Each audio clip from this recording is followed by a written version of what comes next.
Hi guys.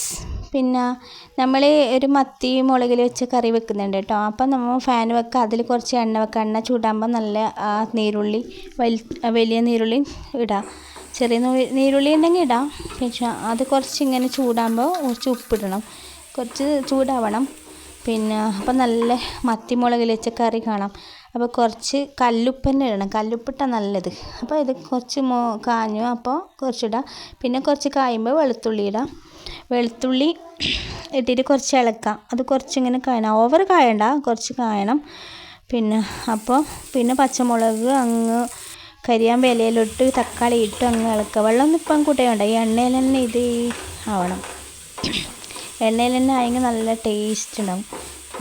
പിന്നെ എല്ലാവർക്കും അറിയാമായിരിക്കും, പക്ഷേ എൻ്റെ ഒരു കറി ഞാൻ കാണിക്കുന്നത് ഇങ്ങനെ അറിയാത്തവരുണ്ടാകുന്നല്ലോ, അപ്പോൾ അവർക്ക് ഇത് കാണാം.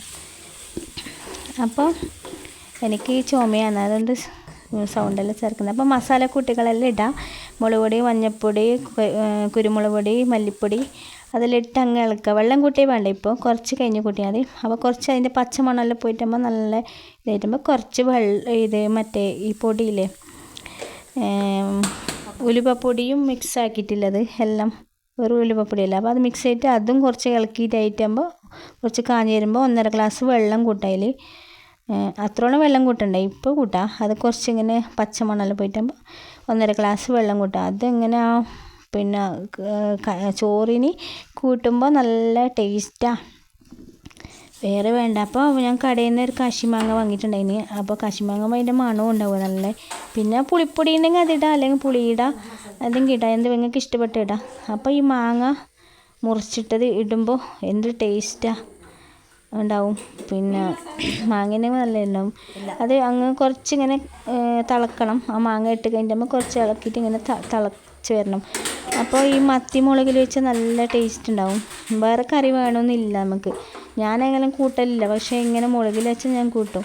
പിന്നെ ഈ മത്തി ഫ്രൈ ഒന്നും പങ്കടില്ല. അപ്പോൾ മാങ്ങ കുറച്ച് ഇങ്ങനെ വേണം.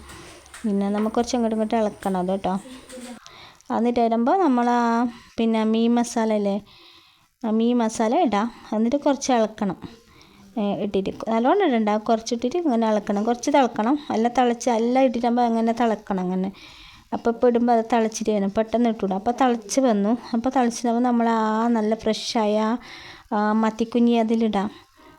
അത് നല്ല ടേസ്റ്റാണ്. അങ്ങനെ തേക്കുക, ഞാനങ്ങനെ കൂട്ടലില്ല, പക്ഷേ ഇങ്ങനെയെല്ലാം വെച്ചാൽ ഞാൻ നല്ല ചോറിന് കൂട്ടും. വേറെ കറി വേണമെന്നില്ല, അത്രയ്ക്ക് ടേസ്റ്റ്. അതൊരു സ്പൂൺ ഇങ്ങനെ എടുക്കുമ്പോൾ നല്ല ടേസ്റ്റ്, നല്ല ഇതാണ്. പിന്നെ നമ്മൾ അത് കുറച്ച് അങ്ങോട്ടും ഇങ്ങോട്ടും പൊടിയാതെ, ഇല്ലെങ്കിൽ മുള്ളുണ്ടാവും. ഇറച്ചിയെല്ലാം നല്ലോണം ഇളക്കിയാൽ ഇറച്ചിയെല്ലാം പോയി അതിൻ്റെ മുള്ളേ ഉണ്ടാവും. അപ്പോൾ മെല്ലെ ആക്കിയിട്ട് കുറച്ച് ഇങ്ങനെ വേവിക്കാൻ വെക്കണം. അപ്പോൾ തിളച്ച് വന്നിട്ട് വരുമ്പോൾ നമ്മൾ മല്ലി ഇല മുറിച്ച് വെച്ചതുണ്ടായിന്. അപ്പോൾ മല്ലി ഇലയെല്ലാം വിതറണം. അതിൽ ഓഫാക്കണം തീ, എന്നിട്ട് ഗ്യാസ് ഓഫാക്കി